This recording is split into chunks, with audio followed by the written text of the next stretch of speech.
Welcome back, YouTube. My name is Nigel Schroeter, and I want to thank you all for checking out my channel. Make sure you guys like, comment, share, and subscribe.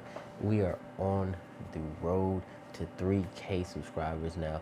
So I want you guys to please make sure you subscribe me if you're watching the videos and you're not yet subscribed to the channel.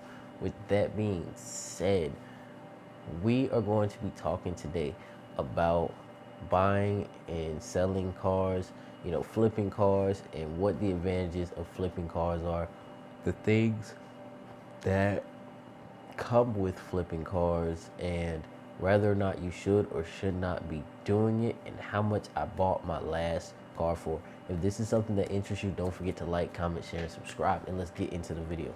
So today I'm going to be telling you guys about the last car that I purchased. I'm actually in the process of purchasing another car right now, or should I say vehicle, not car. But this is something that I've done a lot since I was, back in high school. I've always liked cars and bought different cars and just had a bunch of different cars. And so my thing has always been with cars, as long as it gets me from point A to point B, I don't care what type of car it is. It doesn't bother me. It doesn't matter to me because there's so many different cars out there, and there's so many, different ones to try and drive, and there's so much profit to be made with buying and reselling cars. So this is something that I actually don't do often anymore. Back then I used to do it, and they always would joke with me and say, "Hey, you're starting your own little car lot over here." But you can't beat it when you know the car industry. So what I like to do is I like to look at the ads in my area and see how much cars are selling for. And then what I like to do is I like to go ahead and go and try to snipe deals for the cheapest price cars that are listed in my area. So what I ended up finding last week was this Chevy van, camper van. It's a 3500, a 350 engine, old school Chevy. It's a 1990, and I bought it for $600. Now a lot of people are like, "Okay, you bought an old rusty van for $600. You're crazy." No, I'm gonna tell you why. Here's why. Because we're buying that old rusty van for $600. For one, the resale value on it in my area, what other people are paying for this same style van, is about $2,500. So if I was just to buy it and flip it, I could make $1,900 just that easily.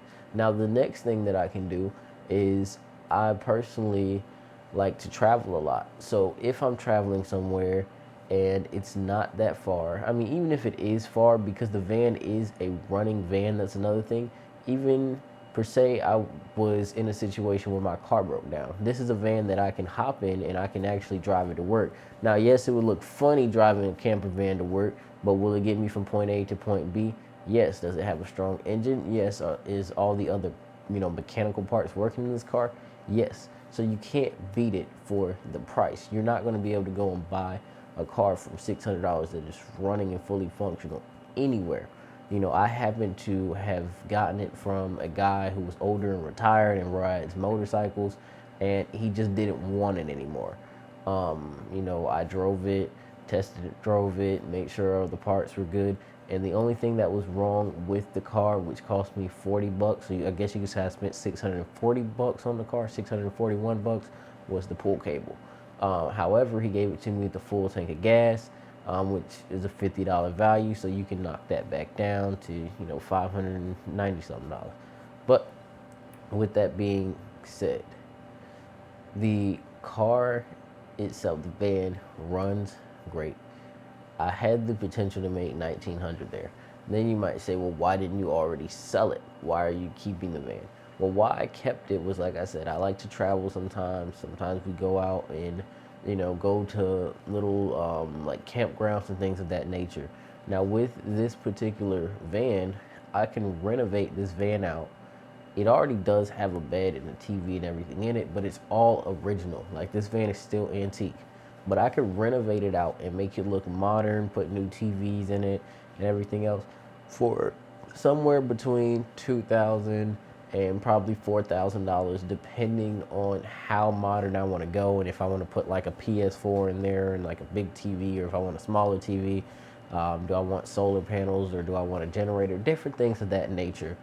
Um, and it can always be something that I can use as an asset to travel for leisure. And it was just a really cool vehicle. And with it being a 1990, it's also an antique vehicle. So I really liked the vehicle, so I went ahead and I bought it. Um, and currently, I am holding on to it. So, um, like I said, car reselling is great. If you know your market, there's a lot of potential to make money. I promise you guys, I know the value of the car, so I could easily post it online. Boom, post it for 2,000, get it sold, make 1,400.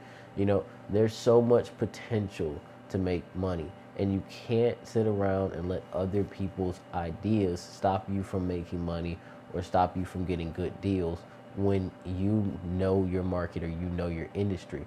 If you know your industry, people are always going to look at you as though you are weird or different when you're not doing what the norm is or what other people are doing. So take advantage of knowing your industry, take advantage of knowing your market, and go ahead and buy those things and do those things and stop caring what other people say and accomplish those goals. Stop sleeping on the money, y'all. Thank you all for watching. Thank you all for staying tuned, and I will see you guys in the next video. Peace out.